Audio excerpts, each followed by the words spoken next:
Well, if you will turn with me back to Matthew chapter 5. We have begun working through what we know as the Sermon on the Mount. Jesus's long sermon where he is laying out for the crowds what being a follower of his looks like. And so we have come to verses 13 through 14. And this is the word of the Lord. You are the salt of the earth, but if salt has lost its taste, how shall its saltiness be restored? It is no longer good for anything except to be thrown out and trampled under people's feet. You are the light of the world. A city set on a hill cannot be hidden, nor do people light a lamp and put it under a basket, but on a stand, and it gives light to all in the house. In the same way, let your light shine before others, so that they may see your good works and give glory to your Father who is in heaven. And this is the word of the Lord, and may he use it to instruct and motivate his people.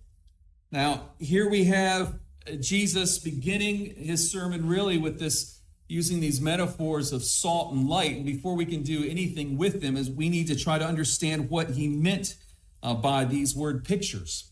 And so, what does it mean when he says that you are the salt of the earth? I've heard, as people have discussed this very question, people start rattling through every use of salt they could possibly imagine and try to make a spiritual analogy to it. And when I hear what they're doing, and I just can't help but wonder, is this really what Christ intended for his people to do? I've not yet heard somebody try to figure out how using salt to kill slugs can be used in a spiritual way, but it's almost as if you get to that point with the long list of uses of salt that people come up with. And I really don't think that's what Jesus was intending for his people to do. I think when he said that you are the salt of the earth, he expected his people to immediately know what he was talking about and immediately be able to make the application. So when we're asking that question, what does he mean when he says that you are the salt of the earth? We have to ask, what were the most common applications of salt back in Jesus' day?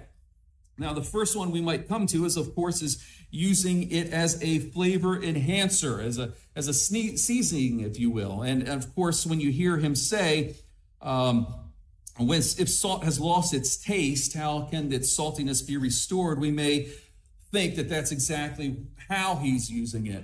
And it may be, but there's a difficulty that comes with that. It's not immediately clear or apparent, what does he mean by this? It's not obvious if he's using salt in that way. What it mean for us to be flavor enhancers to the world? Now, Paul does use this imagery of salt himself in this way in Colossians 4:6. Paul says, "Let your speech always be gracious, seasoned with salt, so that you may know how you ought to answer each person." And that makes sense, but it makes sense because Paul explains what he means by it in his very statement. When he says, "Let your speech be seasoned with salt," he tells us what he means, that it should be gracious. Now, we may have to do some work if we want to, trying to figure out, well, how does the metaphor work? How is salt in our speech equal graciousness? But in the end, it doesn't really matter because we understand what he's saying, that our speech ought to be gracious. But when Jesus says you're the salt of the earth, he doesn't give us that information. He just says you're the salt of the earth. And so it's not any more obvious what he means by that when he says it than if he were to say you are the pepper of the earth. We might say, well, Jesus, help us out here. What do you mean by that? But there is another use of salt that was common in his day that doesn't require so much work. It isn't as puzzling. And in fact, as soon as you hear it, it immediately makes sense. And that is that salt was used as a preservative in Jesus' day. This is before the time of refrigeration. So if you had meat and you didn't want it to spoil, what did you do? You salted it. And of course, we do the same thing today. You can walk over to Carly C's right now, over to Food Line, and you can see ham sitting out on the shelf at room temperature in the middle of the aisle, and it's not going bad because it has been salted. And if that's what Jesus means, that his followers have the ability, the quality of being able to hold off decay in the world, then it immediately becomes apparent what he's talking about. I say, oh yeah, okay, I get that. And of course, if you really think about it, it's not that far removed from how Paul uses it when speaking of speech, because if our speech is salted with graciousness, then our speech is not corrosive, right? It's not doesn't have this decay to it. It's not worthless. It's not harmful. Instead, it builds up. And so we may say when Jesus says that if salt has lost its taste, how shall its saltiness be restored? It may not be necessarily that he's concerned particularly with the taste of the salt, but he's simply talking about salt being salt. If salt ceases to be salt, then it's of no good for anything. There's even more about the use of salt that is really interesting and may add a little spice, pardon the pun, to our understanding. Moses, back in Leviticus, he told the Israelites that their grain offerings must be seasoned with salt. He says, do not leave the salt of the covenant of your God out of your grain offerings. Add salt to all your grain offerings. We find later that in Numbers, the salt represents the eternal bond that the Lord has with Aaron's descendants.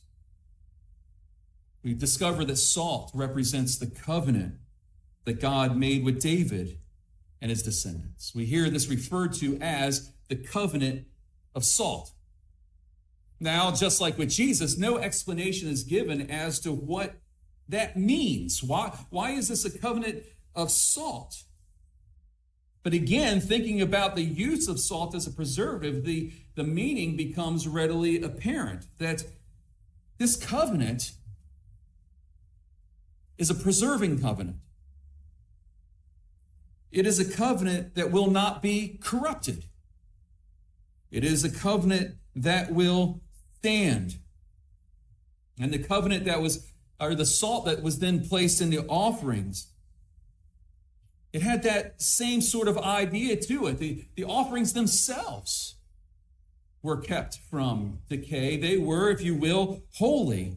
So it might lead us to ask, what does Jesus then mean when he says that you are the salt?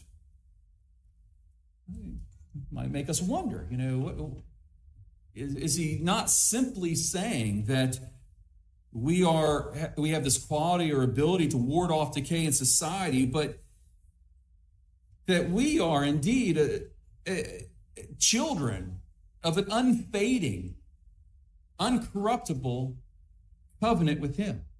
That we are indeed holy in his sight. We know those things to be true. So it's really interesting to think if that's why Jesus chose this metaphor at this point.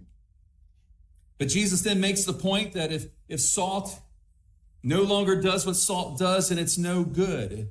If you have ineffective salt, perhaps it's become tainted with something. What's the point? There's nothing to do with it. It's just good to be thrown out and stomped under feet.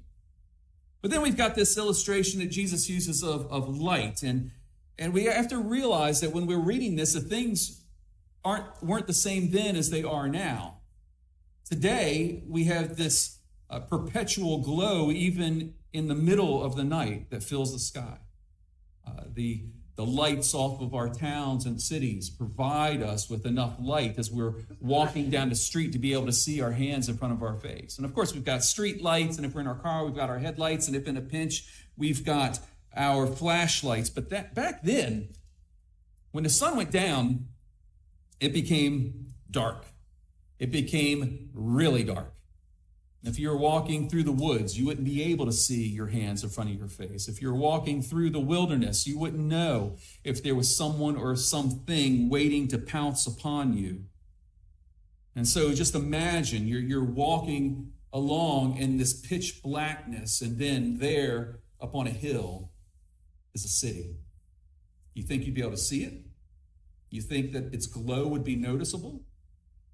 Well, most certainly it would be, whether it be from the torches hanging next to the gates or the lights emanating from the windows of the individual dwelling units in that city. There would be this glow that would come from the city that would stand in contrast to the darkness that has enveloped you, and it would provide for you a way of knowing, getting your bearings and knowing a way to safety.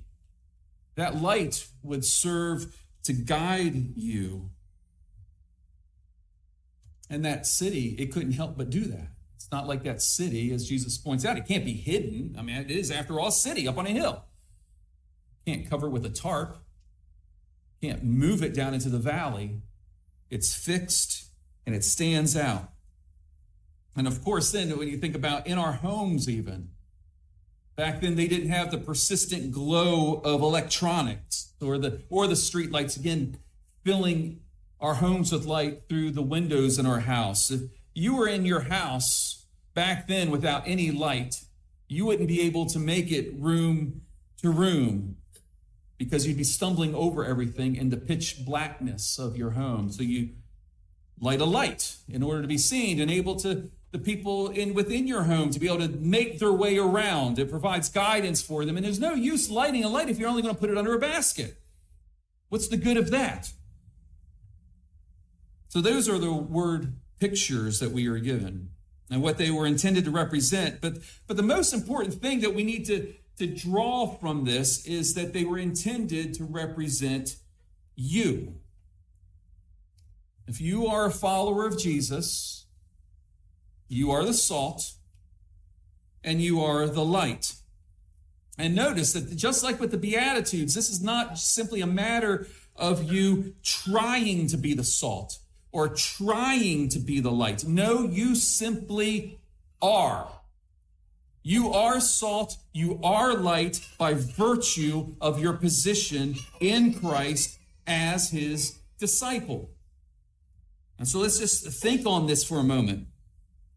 First, what we have is derivative. In other words, it comes from the Lord. We are not salt, nor are we light in and of ourselves, but we are these things in as far as we are connected to Christ. As we've said before, as we're working through this Sermon on the Mount, we have to make sure that we understand this, that this is a sermon for followers of Jesus. These are not instructions for those who are not following Jesus on how to live. This is not a generic, this is how you can live your life better that's applicable to anyone. So you take the idea of light. Who's the real light? Well, it's Jesus. Jesus is the light, and in him is no darkness at all, says John in 1 John. And he says, if we say we have fellowship with him and we walk in the darkness, we lie and don't practice the truth. John will say of John the Baptist that he came not as the light himself. He wasn't the light, but he only came to bear witness about the light, meaning Jesus. The amazing thing is, though, that as we are connected to Jesus, as we are united to Jesus in faith, we then become lights. Not that we are divine, but as we are united to Christ, wherever we are and whenever we are there, Christ is with us, he is in us, he is working through us and around us. So when he says that you are the light, it's only because we're connected to the light. Apart from Jesus, we are neither salt nor are we the light.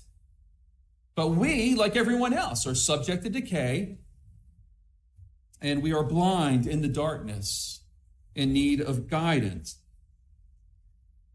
And as it is in any church on a Sunday morning, it is pretty much guaranteed that there are some of you here this morning that this is still you.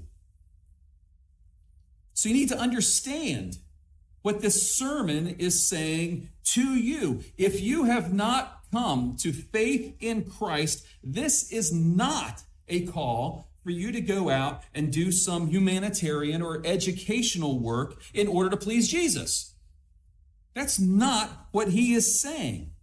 That's not what's on his mind. What he is saying is that he is calling his people to be his representatives for your sake.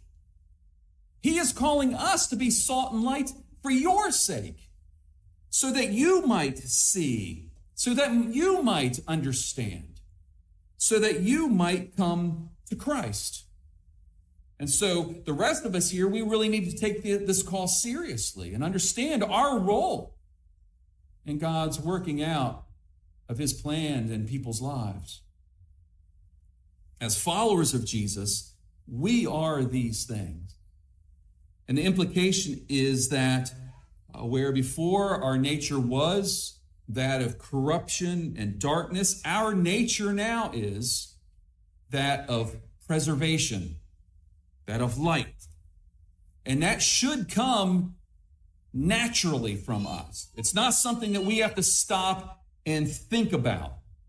Remember, Jesus says a city on a hill cannot be hidden. The city on a hill bears light simply because that's what a city on a hill does.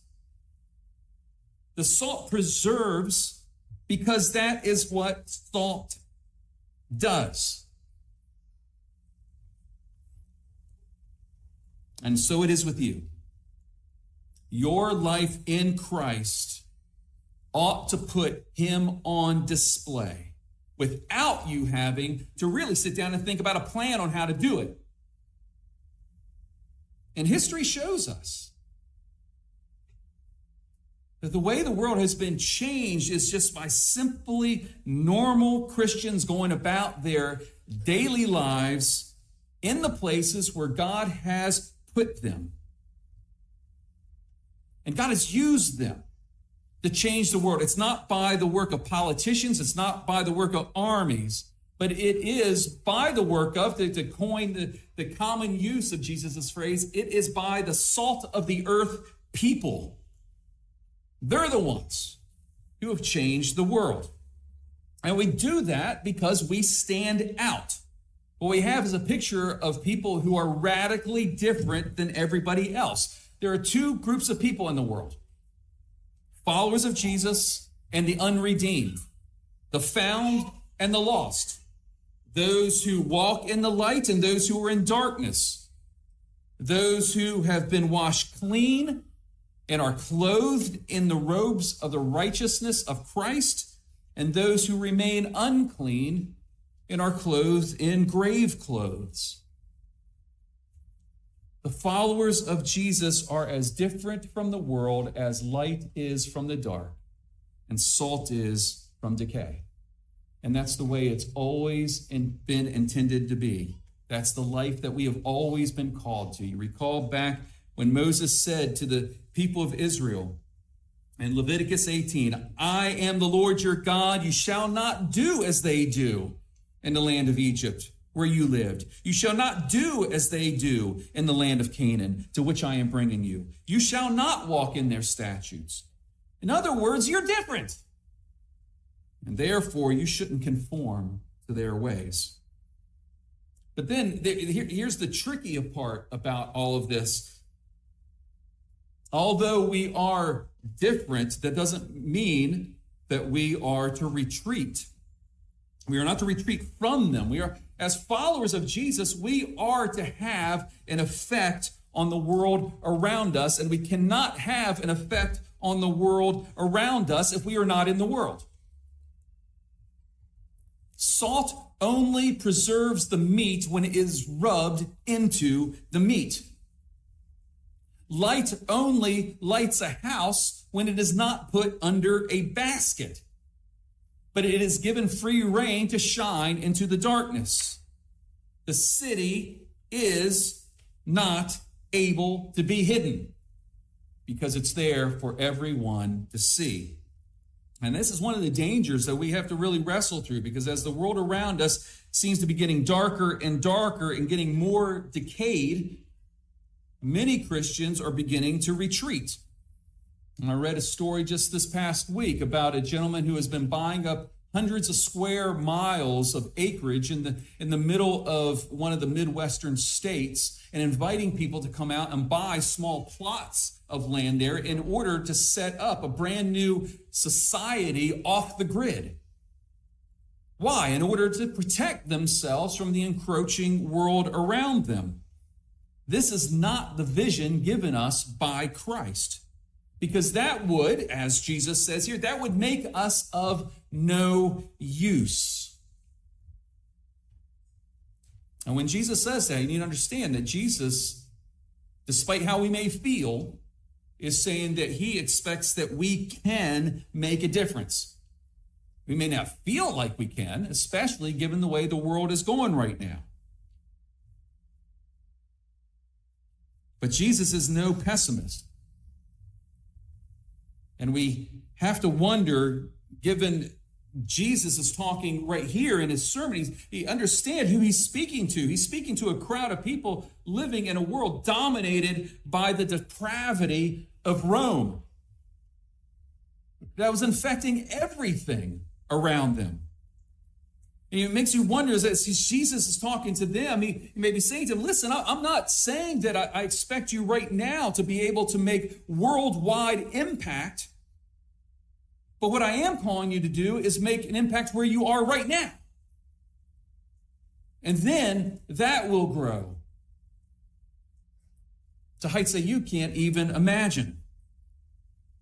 I wonder if Jesus would say to us, CRBC, the world around you,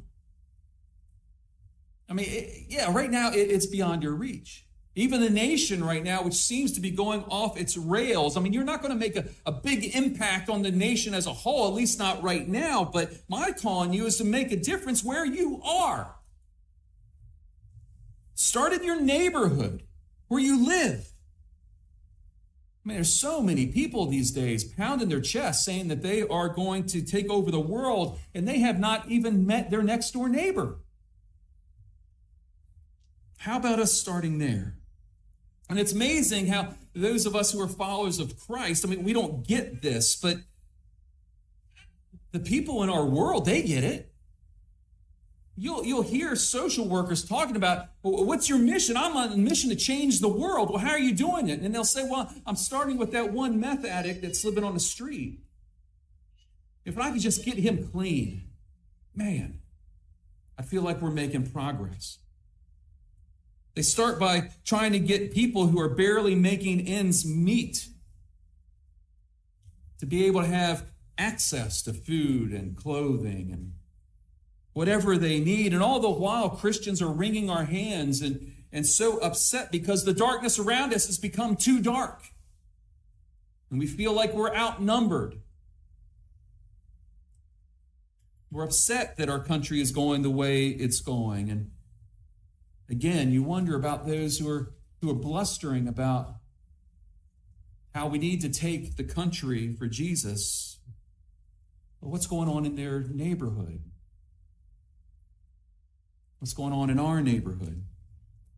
It was by Christians doing that work, of being salt and light, one person at a time, that changed the world. William Leckie, he was a historian. He was not a Christian, but he wrote a book on the history of European morals, and he argued that the 3 short years of Jesus' life and then his followers taking those 3 years and proclaiming his name and living out the implications of what he taught did more to reform the world than anything else. He said that wherever, again, this is not a Christian speaking, wherever the followers of Jesus have gone, there has been the raising of the standards of health in the community, education has spread, slavery has ended, work conditions have improved, and the condition of status of women and children has been greater. And what's led to those things? Well, the mistake some people make is by taking these few verses here and treating them as if they stand alone, that Jesus just out of the blue started talking about salt and light. But that's not what he's doing. Remember, this is his sermon, and what he's saying here has come just after the Beatitudes, where he's described who his people are. And so we may ask the question, well, what does it mean to be salt and light? How are we going to do this when the world around us is so dark? Well, he's already told us. For those who are poor in spirit, it leads us to not be haughty or braggadocious. We're not always elbowing others out of the way in a quest for power, because we know who we are.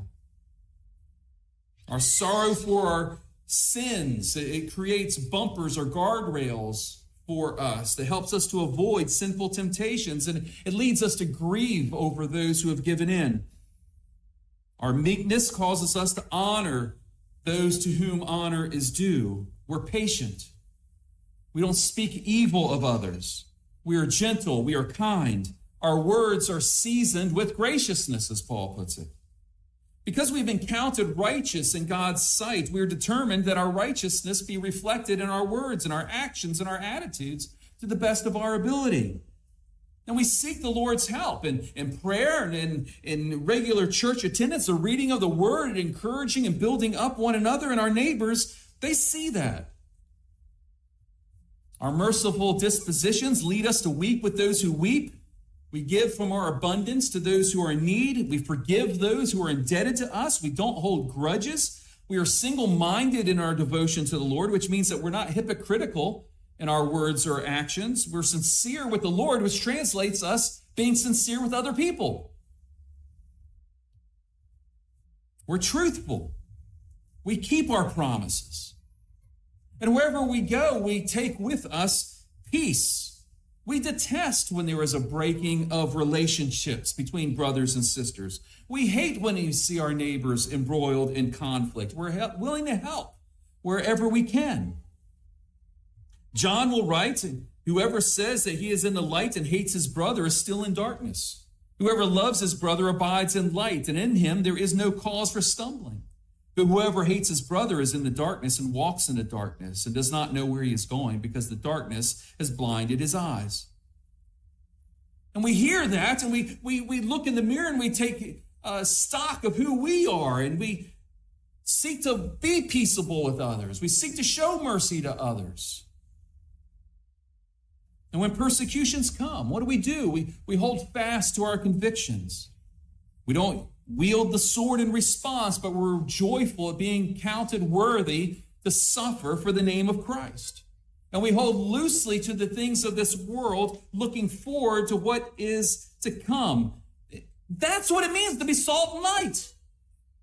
To be salt and light is to live out who we are, wherever we are, whenever we are there. And what happens? The corruption that would normally spread rapidly through our society is held at bay. The darkness that would otherwise engulf our neighborhoods is cast back. Now, I don't normally use my example of getting something right, because I'm much more aware of my failings than my successes. But I do want to share a story from my teen years that I think is illustrative of this.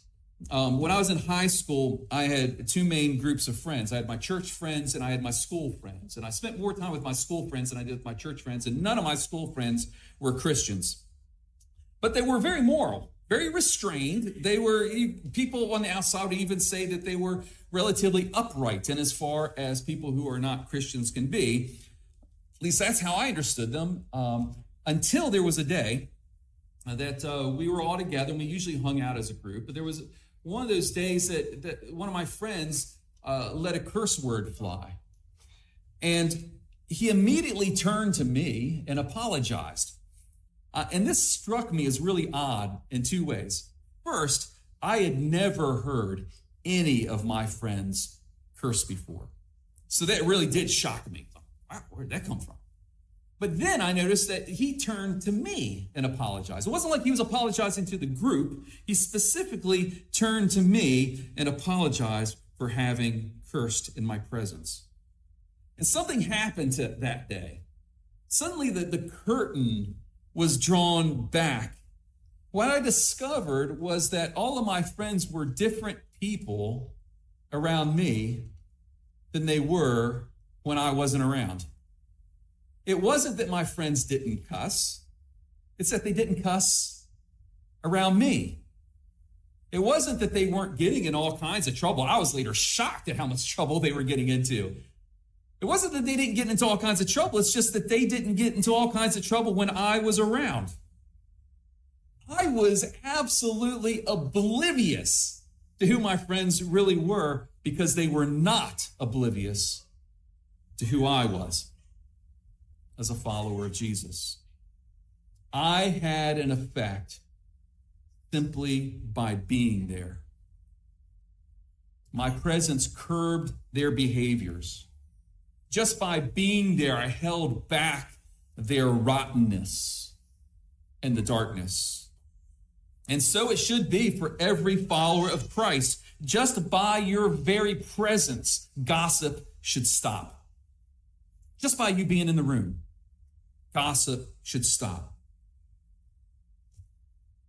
Fighting and bitterness should come to an end.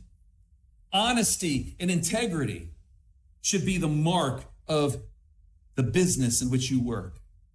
People will bite their tongues when you're around because they don't want revealed to you what's going on inside their mind and their hearts. People will be embarrassed about what they're thinking just simply because you're there. And you serve as a mirror in front of your face. Now, their face. Now, none of this is going to happen if you do not retain your saltiness. None of this will happen if you place your light under a basket. And some of us are very adept at doing those things. We do that by assimilating to our culture, imitating the ways of the world rather than being distinct from it. And we do that by not being careful with our tongues, by allowing our anger to have free rein, by joining in on the gossip train. And when that's what we're known for, what does Jesus say? You are no longer good for anything. Don't let that be said of you. And don't be influenced by those of whom it can be said. Now, I'm absolutely convinced that there are those right now in certain circles who are getting all kinds of attention, making big splashes on social media, who, because of this splash, are being seen as, it's assumed that they are of great use to the kingdom, but they will be forgotten a decade from now, for sure 20 years from now. And any mark that they seem to be making in our culture right now will be shown to have been good for nothing. And some of you guys who are young to the faith might find that hard to believe, but I'll ask, do you know who Mark Driscoll is? Do you know Mars Hill Church in Seattle? Do you know who Rob Bell is? Are you familiar with Mars Hill Church in Minneapolis? Do you know of Brian McLaren? Have you read any of his many books, which were bestsellers? Do you know the name Doug Pagitt? The Solomon's Porch mean anything to you? Did you watch his interview on TV? Did you read his interviews in any of the popular magazines? Well, for many of you, the answer would be no to all of those. And I will tell you, the idea that you would have no idea who any of them is to a young pastor in the early 2000s would be as outrageous as it is for me to say today. That many of those that you see on social media will be forgotten in 10 and 20 years. They were the movers and shakers of the early 2000s. They were the ones plotting the path forward to what the church would be. They were the ones that were going to change the country. And now nobody even knows their names. And their books remain unsold in thrift stores and not worth reading. So today, I'll say this is going to be happening. And why do I know that? Because when I hear their words and when I see their actions, they do not reflect the Beatitudes, which we just read. They don't reflect the demeanor the believers are called to. And so I take my stand here because I see what I see and how it runs counter to what the word says. I believe that despite their appearances, many, if not most of them, will one day be shown to have not been good for anything, but to be thrown out and trampled underfoot. Now, notice that as Jesus is talking about these things, the goal, what's the goal behind us being salt and light? It's not to bring attention to ourselves. It's not to glorify ourselves. It's in order that the Father might be glorified. So again, what does this tell us? One, that we do these things not to bring attention to ourselves. I mean, so much is done today in order to get likes on social media.